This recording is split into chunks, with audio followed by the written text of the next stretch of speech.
6h42, on débat beaucoup en ce moment de la place du nucléaire dans la transition énergétique. Alors il y a une sous-question, si je puis dire, c'est ce que l'on fait des déchets nucléaires. Il se trouve que les capacités de stockage françaises vont arriver à saturation d'ici moins de 10 ans. Bonjour Philippe Knorreux. Bonjour Dimitri Balenko, bonjour à tous. Vous êtes le directeur général d'Orano, c'est une partie de l'ex-Areva qui a été démantelée il y a 3-4 ans. Votre métier, votre spécialité, c'est le cycle du combustible, c'est l'uranium. De la mine jusqu'aux déchets, c'est la partie construction des réacteurs. Aujourd'hui, c'est EDF qui s'en occupe.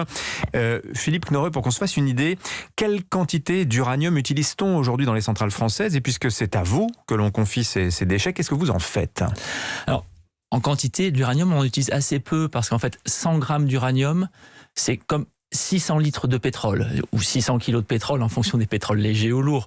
Donc on en utilise très peu, quelques milliers de tonnes, en ordre de grandeur 10 000 tonnes, donc c'est assez peu. Par an? Par an, oui, tout à fait. Et on les enrichit et dans les centrales sont introduites, on sélectionne les atomes qui sont adaptés, on introduit à peu près 1500 tonnes par an. 1500 tonnes par an, d'accord. Et combien de temps cet uranium en tant que combustible reste-t-il dans le réacteur? Qu'est-ce qu'on en fait ensuite?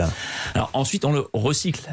96% des matières qui sortent des réacteurs sont recyclables et ça permet aujourd'hui en France d'avoir 10% de l'électricité nucléaire qui est faite à partir de matières recyclées et dans les années qui viennent 20% de l'électricité dans ce studio qui est faite à partir de matières recyclées.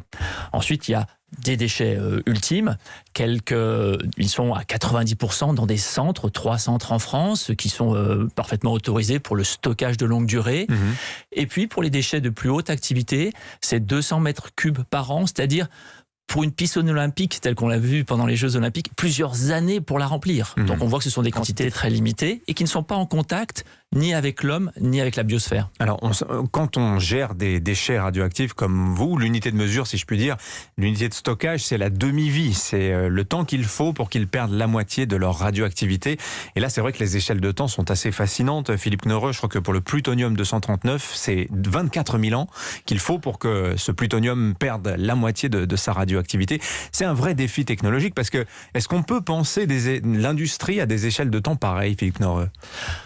En tant qu'ingénieur, nous, on doit offrir des solutions. Et ensuite, il y a des choix de société. C'est-à-dire que les déchets aujourd'hui sont entreposés à La Hague, en sécurité. Oui. On fait confiance à la société. Ils peuvent rester plus d'1 siècle. Pour des durées plus longues, l'essentiel des pays dans le monde ont choisi un stockage géologique et dans des roches qui ont plusieurs millions d'années. C'est le projet qu'on mène d'ailleurs à Bure, cette idée de site CIGEO. L'idée étant de recourir aussi à cet enfouissement sous la terre dans des zones géologiques propices à cela. Alors c'est pas un enfouissement, c'est un stockage qui est réversible, c'est-à-dire que pendant 1 siècle, on peut aller, en cas de problème, rechercher ces déchets et s'assurer qu'ils reviennent au bout du compte, à la radioactivité naturelle. Mais ce qui est important pour nous, c'est de laisser le choix à la société, le choix de la surface ou de la géologie. Alors, la surface, en l'occurrence, c'est stocké dans des bassins. Et alors, l'autorité de sûreté nucléaire nous dit, Philippe Knorreux, c'est ce que je disais en lancement, nous dit, on va avoir un problème de stockage. Des bassins, on n'en a pas suffisamment passé 2030. Qu'est-ce qu'il faut faire aujourd'hui, Philippe Knorreux? Il faut construire de nouveaux bassins? Il faut agrandir ceux qui existent déjà? Oui, le EDF a le projet, il travaille sur un projet de construction d'un nouveau bassin pour des combustibles qui ont besoin de refroidir, ceux qui ne sont pas recyclés tout de suite. Et puis, le parc produit beaucoup. Je disais les statistiques de RTE, 30% de production supplémentaire en juin 2021 par rapport à 2020. Donc, de nouveaux entreposages. Le groupe Orano entrepose depuis plusieurs décennies. Donc, EDF nous a demandé de pouvoir construire au voisinage directement à La Hague et l'étude de faisabilité montre que c'est possible. Donc voilà, les travaux, les demandes d'autorisation sont en cours. Philippe Knorreux, le directeur général d'Orano et l'invité éco d'Europe Matin. Vous allez bientôt renvoyer également, Philippe Knorreux, à l'Allemagne ces déchets nucléaires qu'elle nous confiait. Juste là, ce sont des déchets qui sont arrivés il y a maintenant quelques années. J'imagine que ça va alléger une partie du fardeau. C'est aussi la solution pour gérer nos capacités de stockage, de renvoyer aux pays qui nous ont confié leurs déchets? Oui, tout à fait. Quand on recycle pour l'Allemagne, historiquement la Belgique, la Suisse ou le Japon, on renvoie à la fois les matières recyclées, mais également les déchets ultimes. Et c'est ce qui sera fait pour l'Allemagne avant 2024. Ce qui veut dire que 2 ans après l'arrêt des centrales nucléaires en Allemagne, nous aurons renvoyé en Allemagne l'intégralité des déchets, que ce soit en termes de radioactivité ou de masse. Alors l'idéal, ce serait une technologie qui permettrait de réduire la radioactivité des déchets sans qu'on ait à les stocker sur ces échelles de temps très longues. Où en est la recherche aujourd'hui, Philippe Knorre? Est-ce que vous pensez, vous, de votre vivant, voir une technologie de ce genre apparaître? Aujourd'hui, on sait scientifiquement détruire les déchets nucléaires à vie longue et les ramener vers 1 siècle, 2 ou 3 siècles de durée de vie qui sont les déchets à vie courte. Et 300 ans, c'est quelque chose que la société peut envisager facilement puisqu'on a plusieurs millénaires de civilisation. Donc ça fonctionne scientifiquement.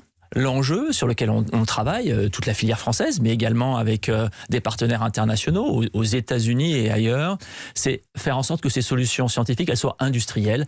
Elles consistent à casser les atomes à durée de vie longue en atomes plus petits à durée de vie plus courte. Mais ça, on ne sait pas le faire encore. On ne sait pas le faire à l'échelle industrielle. On a parlé des déchets. À l'autre bout de la chaîne, au début, si je puis dire, c'est la mine. La totalité de l'uranium que l'on consomme en France est importé. D'où vient-il cet uranium qui va dans nos centrales ? Aujourd'hui, l'uranium vient du Canada, Kazakhstan, Niger. Kazakhstan, premier producteur mondial. Tout à fait. On vient de produire notre premier uranium en Mongolie. On a également des explorations en Ouzbékistan. Donc Orano est diversifié. On est dans les 3 premiers mondiaux sur l'ensemble de nos activités et en particulier dans l'activité minière. Il y a le Niger également, l'Afrique. Et ce qui me fait penser à la situation internationale, on voit ce qui se passe en Afghanistan avec le retour des talibans. On sait que cette zone d'Afrique qui inclut le Niger est elle aussi secouée par le terrorisme islamiste. Cela vous inquiète? Est-ce qu'il y a un risque géopolitique pour vos approvisionnements, pour les approvisionnements de la France, Philippe Knorre?